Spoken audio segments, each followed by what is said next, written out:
Hello everyone. I hope you all are fine and safe. Well, आज मैं जिस विषय पर बात करने आई हूँ या अपने विचार रखने आई हूँ वो है, उसको मैंने नाम दिया है इंग्लिश फीवर। इंग्लिश फीवर इसलिए क्योंकि ये इंग्लिश बोलने का बुखार लोगों में दिन प्रतिदिन बढ़ता ही चला जा रहा है। और अब ये इस हद तक बढ़ गया है कि लोगों ने इसको एक अपना स्टेटस सिंबल बना लिया है।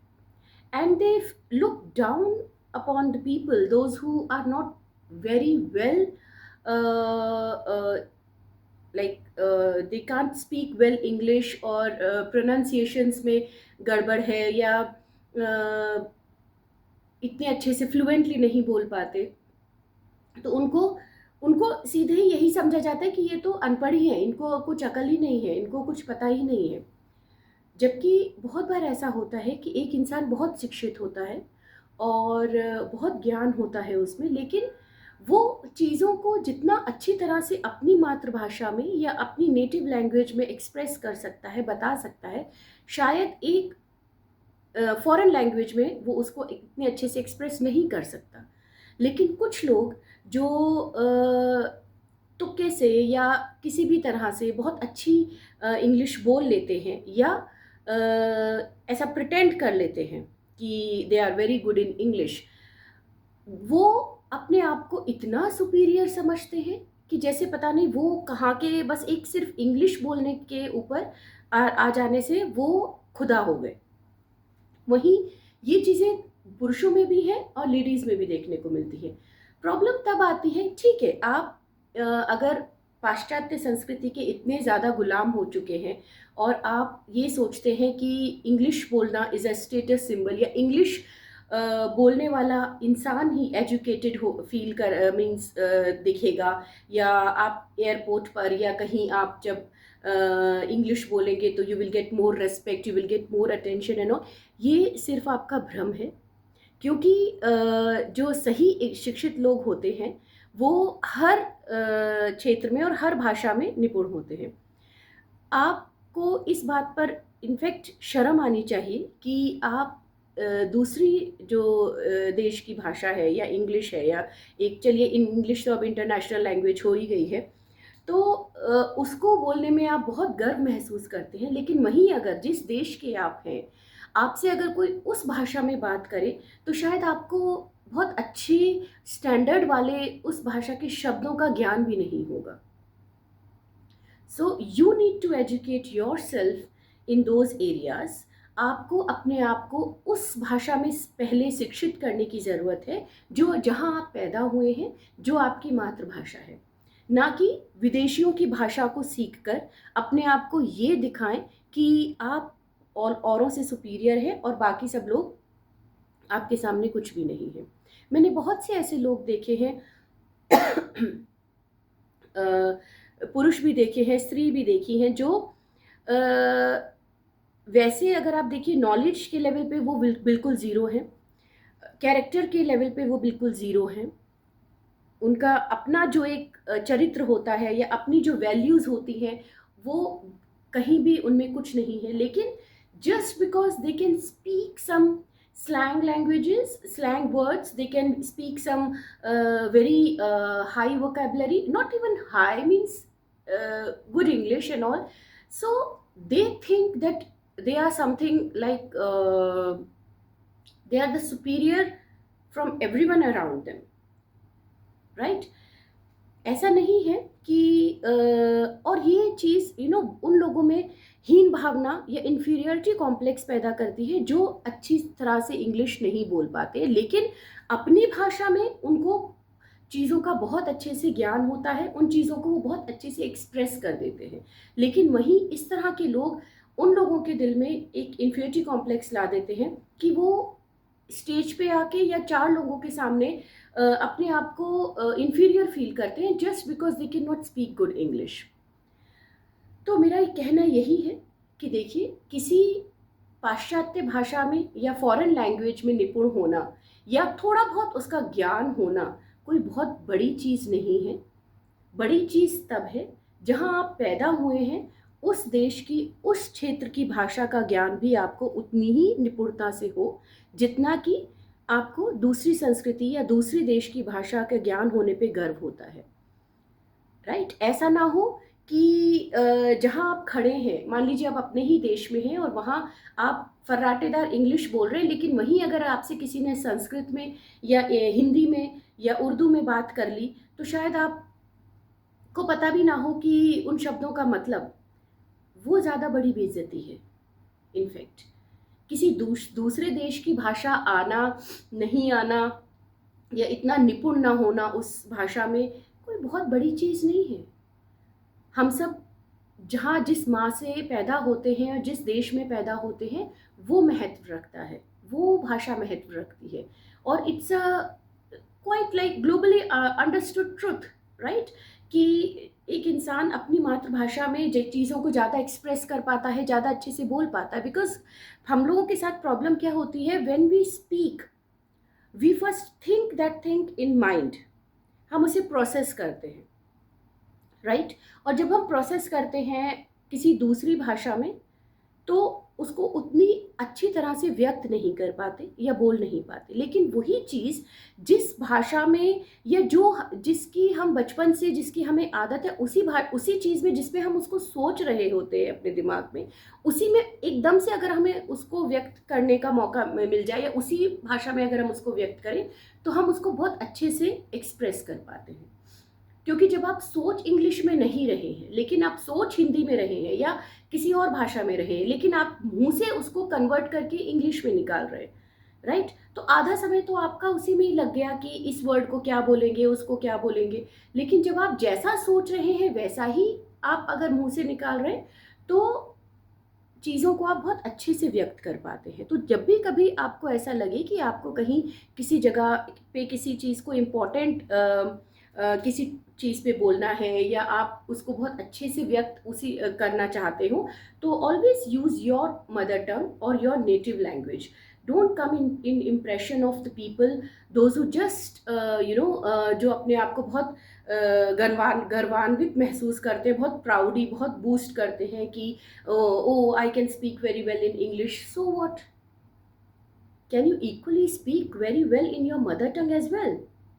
You need to look on that, sir and madam. आप लोगों को इस बात पे इंफीरियर फील नहीं करा सकते कि आप उनके प्रोनाउंसिएशंस ठीक नहीं है। मैं बल्कि ये कहती हूँ कि अगर किसी भी इंसान को इंग्लिश बोलने का बहुत शौक है, then either don't speak it और learn the correct pronunciations. Okay, या तो आप किसी चीज़ को करें नहीं, करें तो फिर उसको ठीक से करें। चार लोग मजाक उड़ाएं, या बहुत बार ऐसा होता है जब मैं ब्लॉग्स बनाती हूँ, जब मैं किसी चीज़ पे टॉपिक पे बोलती हूँ, मुझे उस समय इंग्लिश में वो वर्ड नहीं आता, because it's not my language, there is nothing to feel shame about it, right?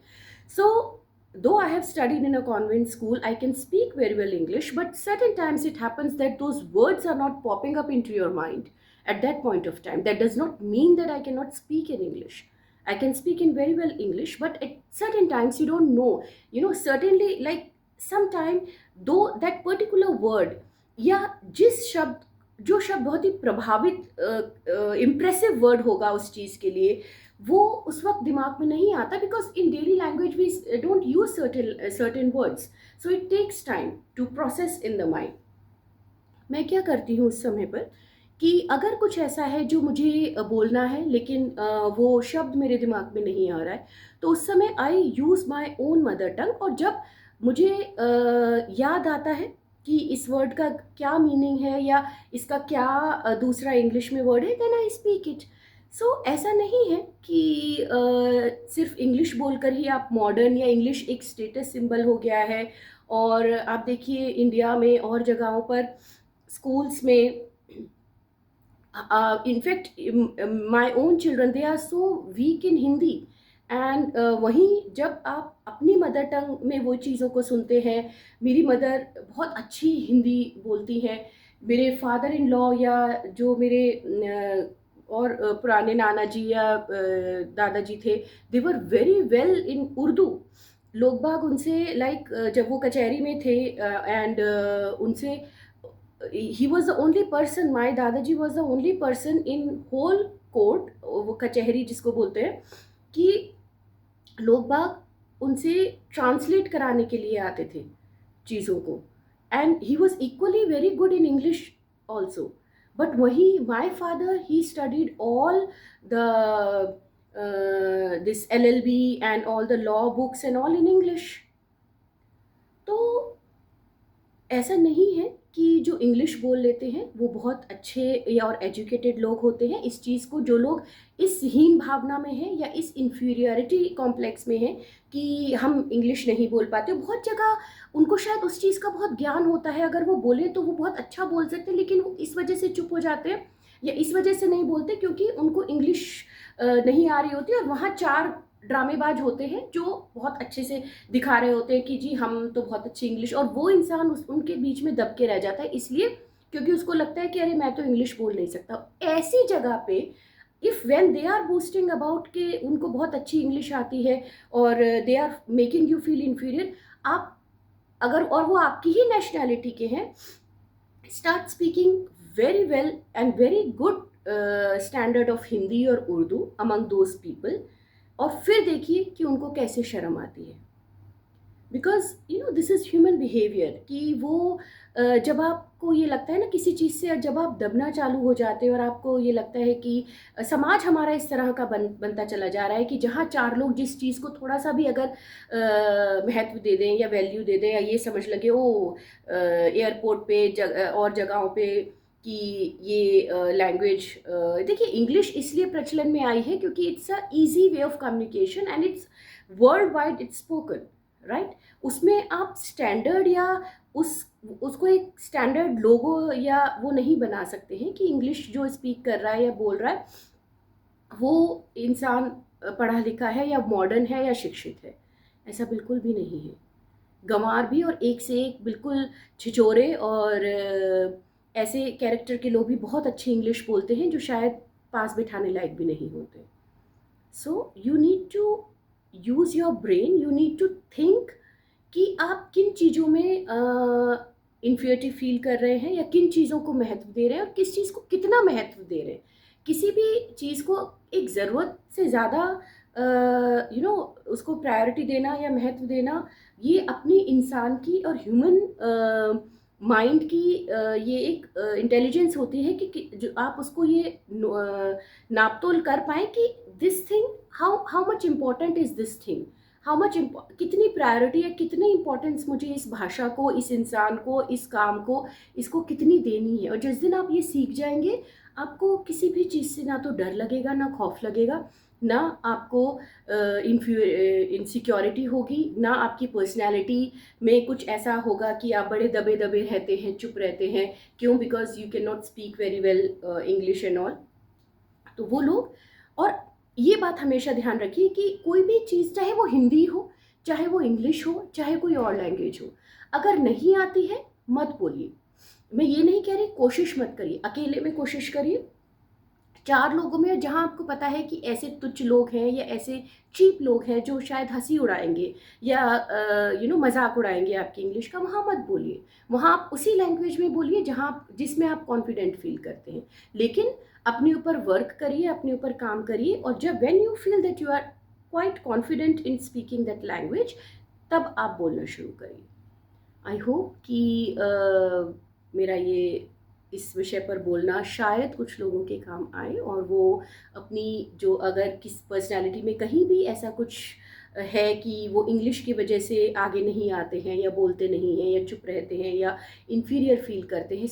Mostly home जो हाउस वाइफ्स होती हैं या कम इतनी मॉडर्न शहर की लड़कियां नहीं होती हैं, गांव की या मेरी तरह जैसे कोई छोटे शहर में होते हैं. देखिए इंग्लिश का मेन क्या जो what how much I know कि इंग्लिश एटमॉस्फेयर से आती है, राइट. हम जिस जगह से हैं वहाँ लोग हिंदी भी बहुत अच्छी नहीं बोलते, तो इंग्लिश हमेशा ऐसे, अगर आप बच्चों को भी एक महीना अगर आप ऐसे एटमॉस्फेयर में रख दें जहाँ हर कोई इंग्लिश ही बोल रहा है बहुत अच्छे से, सो इंग्लिश का कोई भी भाषा छोटा सा बच्चा भी बोलने लगता है. तो it is always depend on what kind of atmosphere and background you are coming, right? And there is nothing to make fun of people if they cannot speak very well English or their pronunciations are not well. So those who do it, please watch out. Take care of yourself. Thank you.